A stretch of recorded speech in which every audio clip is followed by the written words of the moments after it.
Assalomu alaykum hammaga. Bize navbatdagi ko'mirg'atil o'tinan xonadonimizga geldik. Bu xonadonimiz Urganchda ekan. Yangi bozor raqamini ber. Yangi bozor O'zbekistonga kelibmiz. Urganch bilan chegara. Bu xonadonimiz endi shunday deb bu yoq ikki joy ekan. Ikki joyini ham bizga buyurdi. Lekin ikki joyini bir qatel qo'yib berdik. Bu xonadonimizga Noviki ketgan bo'lsa hamma o'zlarimiz bilan olib keldik. Bu xonadonimizga jamiki 46 million so'm pul chiqdi. 15 yere batareya qo'yildi. Shunday deb demir sistemadan zamonaviy batareyalarni qo'yib, qo'ldan kelgancha akkuratni etib ishladik. Bu yine ikinci batareyamiz, yine üçüncü batareyamiz. Bu yoqda yine 4-chi batareyamiz. Yemanda yine 5-chi batareyamiz, 6-chi batareyamiz, yemanda 7-chi batareyamiz yine. Bir yoq joyinda 7 batareya, bir yoq joyinda 8 batareya qo'ydik. Endi sizlarga kotelimizni ko'rsatib bo'lsak, kotelimiz teplo shavot, o'zlarimiz ishlab chiqarib turgan kotel. Kotelimiz xudo xolasa hozir o'dini bor ekan, o'dinni solib yoqib berdik. Endi ko'miri bor ekan, ko'mirini ham ko'p solmadik. Ko'p unta ekan quri.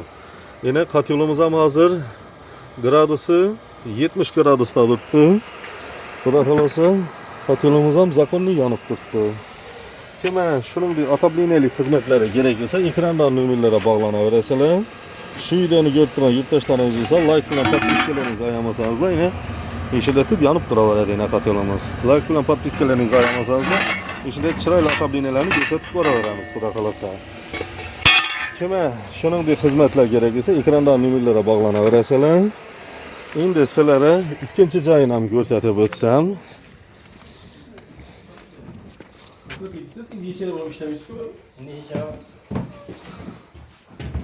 Valla sizi kameraga alayım olmayman. Yo'q. Abi, yine uyni egasi olmadigan uchun kameraga olmadim. Lekin hammanglar zakonli qizib turibdi. Xudo xolasa chotki. Endi sizlarga ikkinchi joyini ham ko'rsatib o'tsam. Bu yoq joyimizga 8 yere batareya qo'yildi. Yemanda yine birinchi batareyamiz yine kuxnisida xotin-qizlar bo'lgani kuxnisini olib o'tiribman. Kuxnisida bir batareya bor, ibonisida bir batareya bor. 3 batareya bo'ldi. Yemanda yine 4 batareya. Bu yoqda yine 5 batareya bo'ldi. Yine bu spalnisida 6-chi batareyamiz yine. Bu yoqda zalanda yine 2 batareyamiz bor. Yine shunday deb kima otobliniyalik xizmatlari, boshqa turdagi xizmatlar kerak bo'lsa, ekrandan nomerlarga bog'lanaverasizlar.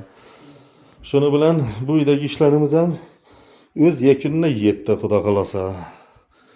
Sog' bo'linglar, salomat bo'linglar. Uyni egasi tushirma degani uchun tushirmadim. Endi bizani keyingi ishlarimiz nasib etsa Shavotda bo'ladi, Xivoda bo'ladi, To'rtko'lda bo'ladi, sharq taraflarda ishlarimiz bor. Sog' bo'linglar, salomat bo'linglar.